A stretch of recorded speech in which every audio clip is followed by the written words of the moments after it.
And welcome to the Exams Made Simple. We are back again with the Hindu Complete Newspaper Analysis for 20 January 2024.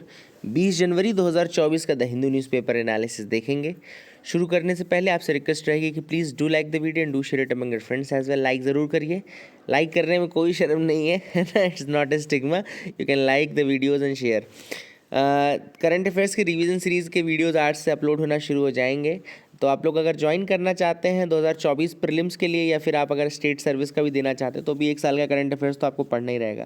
तो अगर आप join करना चाहते हैं तो please do join from the links given in the description comment section below. कुछ लोग पूछ रहे थे कि मैं कैसे पढ़ाऊँगा, डेट वाइज पढ़ाऊँगा, डे वाइज पढ़ाऊँगा, मंथ वाइज पढ़ाऊँगा। मैं कहता हूँ मैं सब्जेक्ट वाइज सबसे ईजी रहता है, क्योंकि लास्ट में आपको कंपाइलेशंस मिल जाएंगे, सारे के सारे कंपाइलेशंस भी आपको पूरे, जैसे IR मैंने पढ़ाया या मैंने पॉलिटी पढ़ाई या मैंने आर्ट एंड कल्चर पढ़ाया या इन्वायरमेंट पढ़ाया, तो लास्ट में आपको रिवीजन करने के लिए एक पूरी बुकलेट भी चाहिए रहेगी। तो अगर मैं डेट वाइज पढ़ाऊंगा तो उसमें सब मिक्स रहेगा, लेकिन अगर मैं सब्जेक्ट वाइज पढ़ाऊंगा तो आपको पूरा सेपरेट एक एक किताब मिल जाएगी। तो that will be good for your revision purpose also. तो सब्जेक्ट वाइज पढ़ाऊंगा, बेस्ट रहेगा। आप लोग ज्वाइन कर सकते हैं, नीचे डिस्क्रिप्शन कमेंट से लिंक है। स्टार्ट करते हैं सबसे पहले आज के सवालों के साथ, जिनके जवाब आपको देने हैं। आसान सवाल है, अच्छे से जवाब दीजिएगा। पहला सवाल, consider the following statements about 30 meter telescope project. तो 30 मीटर टेलीस्कोप प्रोजेक्ट के रिगार्डिंग क्वेश्चंस दिए हैं यहाँ पे। पहला स्टेटमेंट कह रहा है it is a joint collaboration between US, Japan, China, Canada and India. दूसरा है आपका the project aims to study the moons of Jupiter and Saturn. अब आपको सेलेक्ट करना है इनकरेक्ट स्टेटमेंट्स को, ठीक है ना। Now you have to select the incorrect statements. The correct answer for this case is option 2। दूसरा स्टेटमेंट इनकरेक्ट है, क्योंकि इस प्रोजेक्ट का एम है डीप स्पेस को स्टडी करना, ना कि जुपिटर के और सैटर्न के मून्स को स्टडी करना। बाकी पहला स्टेटमेंट सही है कि जो 30 मीटर टेलीस्कोप है वो USA में हवाई जो आइलैंड्स है वहाँ पे पुटअप करने का सोचा जा रहा था। हालांकि अभी उसकी लोकेशन चेंज हो सकती है, बट एज ऑफ नाउ वो लोकेशन थी।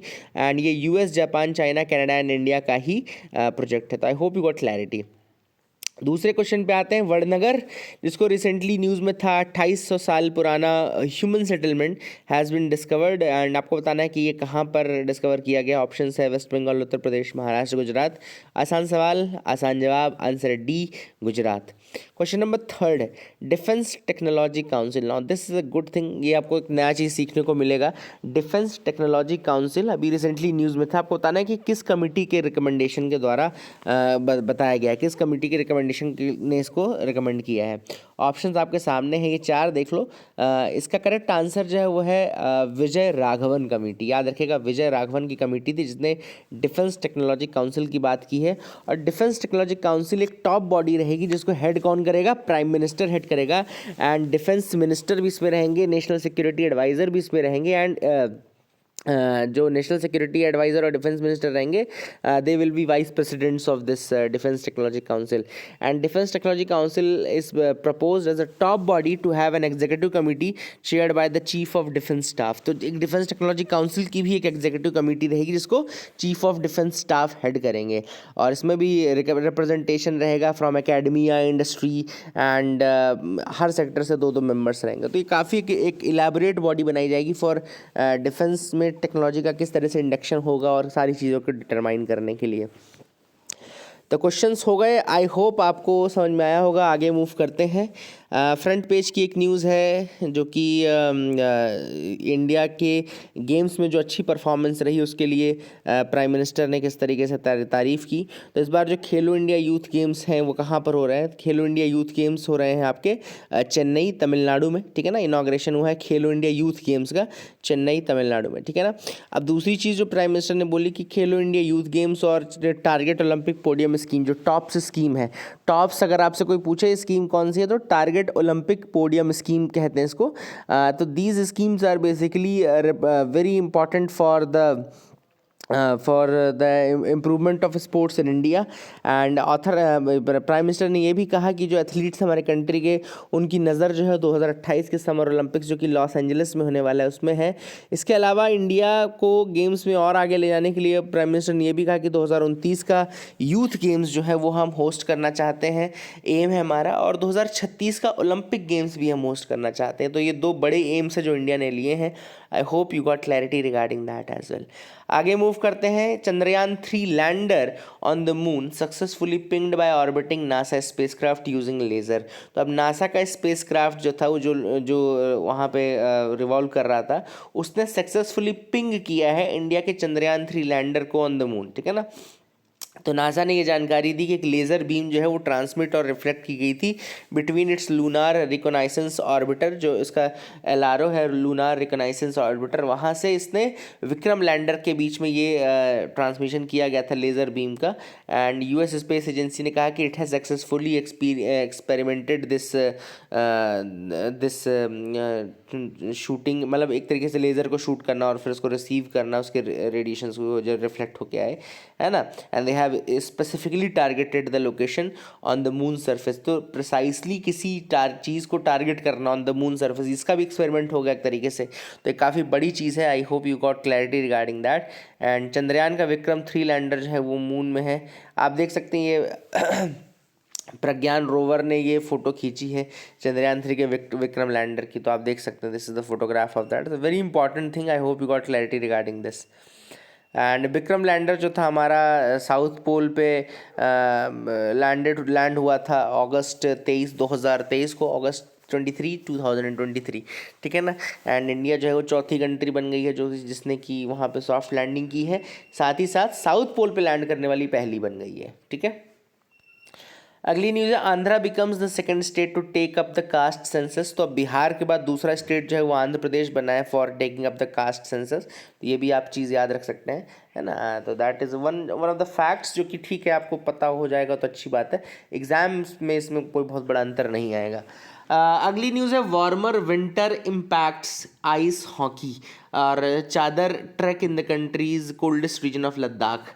तो वार्मर विंटर, अब जो यहाँ पे न्यूज़ है वो है अनयूजुअली वार्म विंटर जो इस साल की आई है, उसने ऑब्वियसली बात है जो एक्सट्रीम विंटर स्पोर्ट्स हैं जैसे कि आइस हॉकी है, स्केटिंग हो गया, आइस स्केटिंग हो गया सॉरी, एंड 105 किलोमीटर लंबा जो चादर ट्रैक है in the cold desserts of Ladakh. Ladakh के कोल्ड डेजर्ट्स में ये चादर ट्रैक बनता है लगभग 105 किलोमीटर का, जहाँ पे लोग ट्रैकिंग और इस तरीके से आइस स्केटिंग और ये सब चीज़ें करते हैं। तो ऑब्वियस सी बात है वहाँ पे अगर टेम्परेचर ज़्यादा रहेगा, अनयूजुअली वार्म विंटर अगर रहेगी, तो उस लेवल की जो मोटी परत जमती है बर्फ़ की वो नहीं जम पाएगी एंड ये सब गेम्स ज़्यादा पॉसिबल नहीं हो पाएंगे।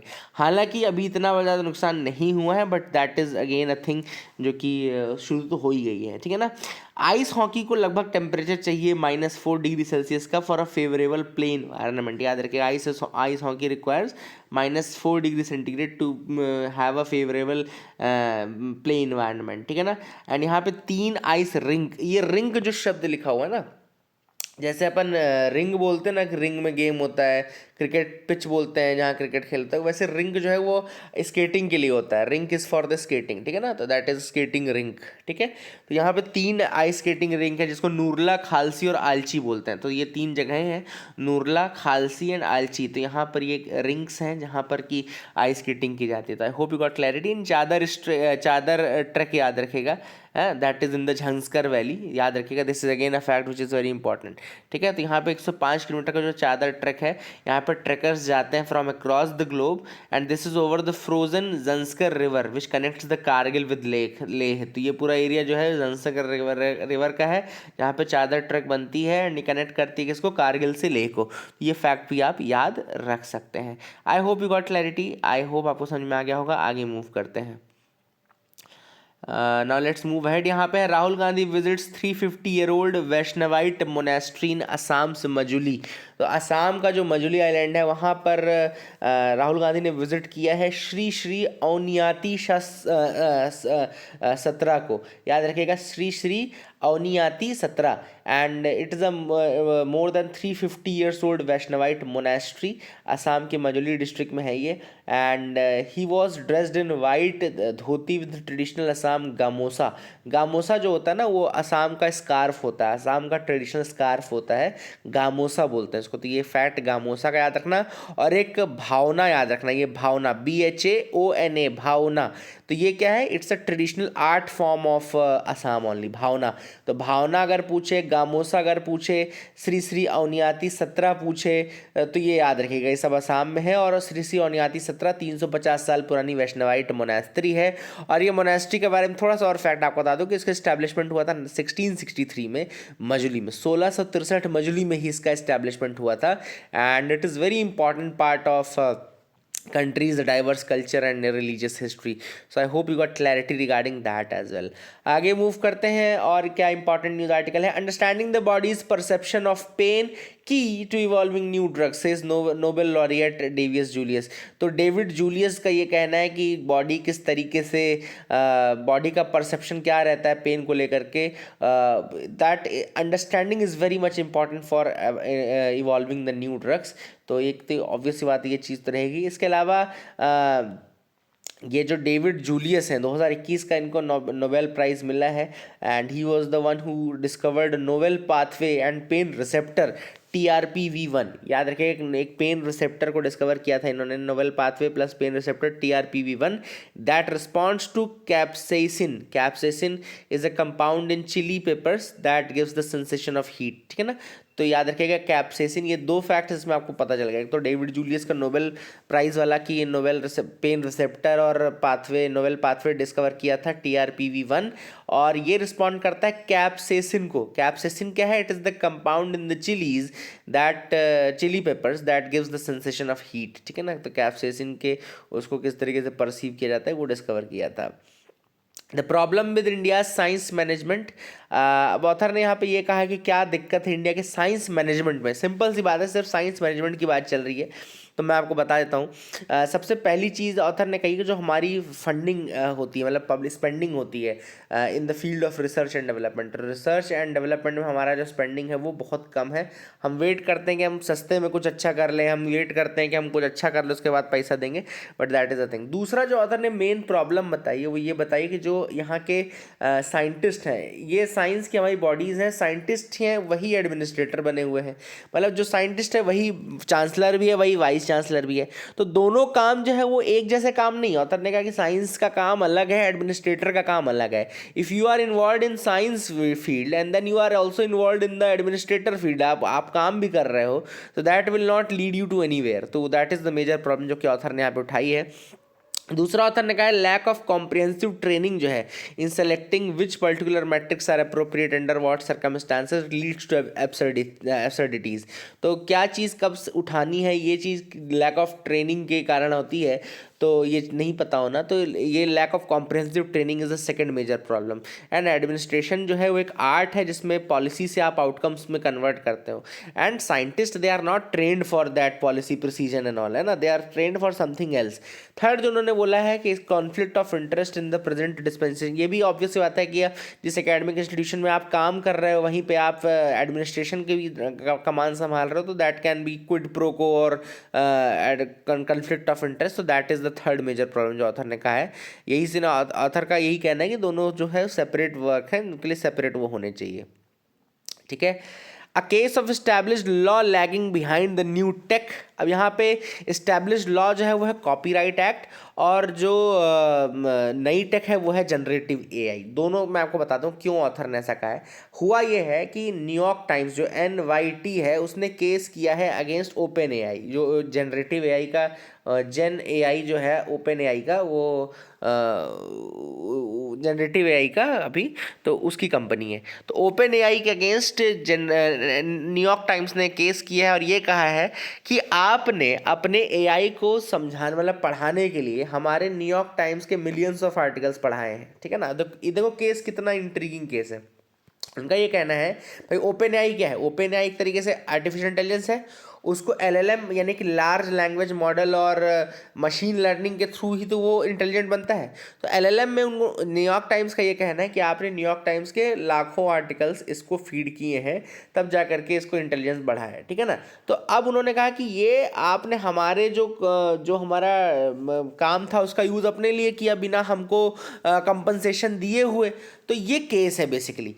एआई का ये कहना है, ओपन एआई का ये कहना है कि भैया जो हमने किया है that comes under the fair use. Copyright में एक बहुत इंपॉर्टेंट टर्म होता है कि फेयर यूज़ के केस में वो मतलब अलाउड रहता है। तो उनका ये कहना है कि चूंकि हम जो कर रहे हैं उससे एक बहुत अच्छी चीज़ बन के सामने आ रही है जिसको कि बहुत ज़्यादा लोग ह्यूमैनिटी यूज़ कर रही है, तो that comes under the fair use. ठीक है, तो ये इन्होंने ओपन एआई ने फेयर यूज़ डॉक्ट्रिन निकाली है और न्यूयॉर्क टाइम्स ने कहा कि भैया you have violated our copyright and all. अभी देखते हैं ये केस क्या है। ऑथर ने हालांकि ये कहा है कि चूंकि कहीं पे भी मेंशन नहीं है इसके बारे में, अब जब कॉपीराइट एक्ट है उसमें एलएलएम और मशीन लर्निंग तो इंक्लूडेड थी ही नहीं, क्योंकि तब ऐसा कंसेप्ट ही नहीं था जब कॉपीराइट एक्ट आया था। तो हो सकता है कि नई टेक के सामने लॉज को घुटने टेकने पड़े, क्योंकि अब लॉज इतने तेज है नहीं जितना तेज टेक्नोलॉजी आगे बढ़ रहा है। तो that is the major question. यहाँ पे ये आर्टिकल जो है ये दागना प्रोसेस के ऊपर है कि बच्चों के ऊपर एक कम्युनिटी है जो बैगा कम्युनिटी है, कोल कम्युनिटी है और गोंड कम्युनिटी है। बैगा आर ट्रेडिशनली प्रीस्ट, याद रखेगा, Gonds are traditionally rulers tribe, है ना। ये मध्य प्रदेश की ट्राइब्स है, बैगा जिसमें कि ट्रेडिशनली प्रीस्ट होते हैं और गोंड्स होते हैं traditionally rulers. They are doing that दागना या ब्रांडिंग की प्रैक्टिस होती है। जैसे पहले घोड़े ब्रांड किया जाता था ना, उसमें एक सील लगाई जाती थी, उस तरीके से दागना ब्रांडिंग होती है अभी भी मध्य प्रदेश में, और ये बैगा ट्राइब में और गोंड ट्राइब में। और यहाँ पे ऑथर ने कहा कि इसमें क्या कहते हैं, चूड़ियों को गर्म करके उसमें उसकी ब्रांडिंग करते हैं बच्चों के शरीर पे, और 8 से 9 10 11 बार कई बार ऐसा होता है, और बहुत सारे बच्चों की जान भी इसमें जाती है। तो ऑथर ने वही कहा है कि इस प्रैक्टिस के बारे में यहाँ बताया है। आगे मूव करते हैं, देखते हैं और क्या इंपॉर्टेंट आर्टिकल है। तो यहाँ पे एक छोटी सी टर्म है वेली। वेली जो टर्म है, तो एक गांव है आंध्र प्रदेश का जहाँ पे सोशल बॉयकॉट की प्रोसेस होती है अमंग द वड्डी कम्युनिटी। तो एक फैक्ट आपको समझ में आ गया होगा, सोशल बॉयकॉट जिसको वेली बोला जाता है, और एक कम्युनिटी का नाम है वड्डी कम्युनिटी जो कि आंध्र प्रदेश की कम्युनिटी है। ये दोनों चीज़ें आप याद रखिएगा। इसका हालांकि इम्पैक्ट बहुत ज़्यादा है क्योंकि ऑब्वियसली बात है लोग आइसोलेट हो जाएंगे एंड ऑल सारी चीज़ें होंगी, बट यहाँ पे दो टर्म्स इंपॉर्टेंट थे, वेली और वड्डी। तो Veli is the process of social boycott and Vaddi community is the community of Andhra Pradesh, ठीक है ना, जहाँ पे ये प्रोसेस होती है। तो I hope you got clarity regarding that as well. आगे मूव करते हैं। यहाँ पे आपने देखा नॉर्थ कोरिया ने एक under water nuclear weapon system तैयार किया है। अभी हालांकि आपने पता होगा कि यूएसए, साउथ कोरिया और जापान जो है उसने मिल करके एक्सरसाइज की थी, उसके रिस्पांस में उन्होंने हेल 523 सिस्टम, ये देखिए लिखा हुआ है हेल 523 सिस्टम जो है उसका टेस्टिंग किया, अंडर वाटर है ये, ठीक है। I hope you got clarity regarding that as well. आगे देखिए, जापान का unmanned spacecraft is on the moon says agency. तो जाक्सा जो जापानीज एजेंसी है उसने कहा है कि वो स्टेटस चेक कर रहे हैं अपने स्लिम का। स्लिम याद है मैं आपको बताया था, smart lander for investigating moon. ये जापान का स्लिम लैंडर है जो कि लूनार सरफेस पे सॉफ्ट लैंडिंग करने के लिए गया है, और हालांकि वो पहुंच गया बट अभी सक्सेसफुल हुआ है कि नहीं ये चीज़ अभी जापानीज कंफर्म नहीं कर रहे हैं। उनका ये कहना है कि they are checking the status. तो अगर स्लिम लैंड कर गया सक्सेसफुली तो जापान जो है वो 5th कंट्री बन जाएगी to have this feat of successfully soft landing on the moon। और इसमें यूएसएसआर, चाइना और इंडिया 4 कंट्रीज हैं जिन्होंने ये सॉफ्ट लैंडिंग की हुई है ऑलरेडी, है ना, और ये 5वीं कंट्री बन जाएगा जापान स्लिम लैंडर के थ्रू। तो आई होप आपको ये भी समझ में आ गया होगा। नेटो की जो सबसे बड़ी एक्सरसाइज है वो होने वाली है नेक्स्ट वीक। इसका नाम है स्टेड फास्ट डिफेंडर, मैंने कल भी बताया था, Steadfast Defender 24, and let's see क्या होता है इसका impact. So that is it for the day, friends. I hope you liked the video. Please like and subscribe. Keep loving us, keep sharing us. Thank you. Have a nice day.